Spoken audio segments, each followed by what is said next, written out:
So be that person. Don't be afraid. All right? Get it? Good. Hey, do this. Just do this for a second. All right. No feels weird. Now go like this. All right. That will mean something later. My first job out of Honeywell. I was working for Honeywell. How many folks familiar with the company Honeywell? How many folks saw the movie The Hunt for Red October? Good. In that movie, Russian submarine, U.S. submarine, torpedoes flying at each other, or coming at each other. I worked for Honeywell, and one of my first jobs out of college was designing software for the Mach 46 torpedo system that was actually in that movie.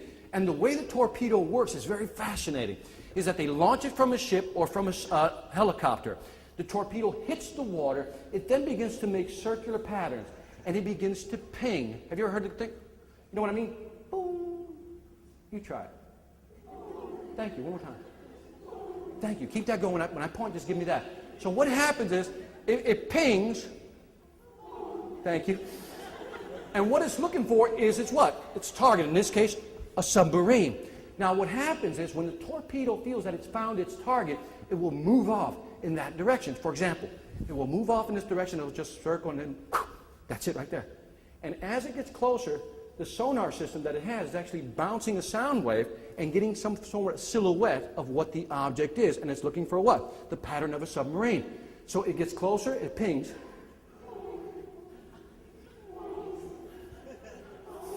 It says, underwater rock formation, not what I'm looking for, breaks off the attack, right? It goes back into its circular pattern, right?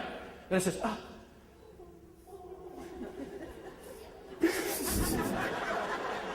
It gets closer, defines the object, and says, school of fish, not what I'm looking for, breaks off the attack again, right?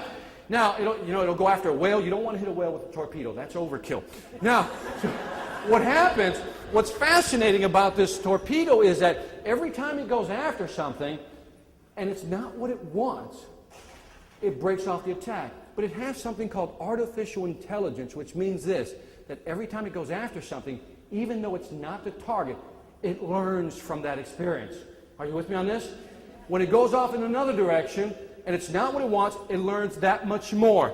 It learns so much so that it eventually finds and acquires its what? Target. I tell you that, and I love that analogy, because when I talk to college students, that's the analogy I use. Tell me if you haven't heard this statement. I don't know what I want to do. Right? It's like the mantra of freshmen. I don't know what I want to do. And what I've always encouraged them is to be like that torpedo. Because some of them are so paralyzed by not knowing what they want to do that they take no action at all. And so what I say, you're like the torpedo. You go after something, and if it's not what you want, it's okay to what? Change your mind and shift directions. Let me give you this number. It's a fascinating number. 78% of the population today is either unhappy or would rather be doing something else. 78% of the population is unhappy. How can that number be so high? I think I know why. They went after something, and when it wasn't what they wanted, what do you think they did? They compromised. They accepted it, and they just said, well, I'll just do this for a while. How many of us have heard this? Well, I'll just do this for a year. I don't really like it, but, maybe my boss will get hit by a truck or something, and we'll get new management. You know what I mean? What they do is they rationalize why they should stay there. Because we've been conditioned that if you change your mind, you're fickle. You don't know what you want. You're not focused. But in reality, what are we always trying to do? Find our what?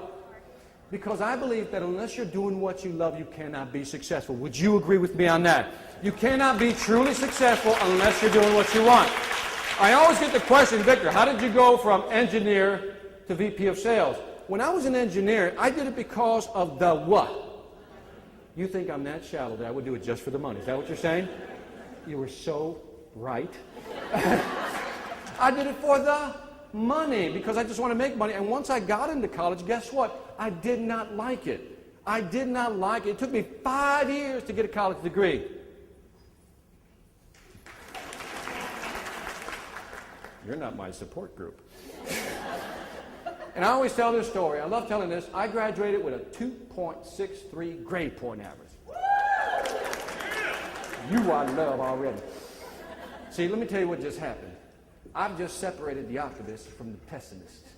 See, Optimists are going, whoa, he graduated. Good for him. Pessimists are going, man, I ain't clapping for that. It's a 2.63. That's because you're negative. You think a 2.63 is a C+. I'm a positive, brother. It's a B-.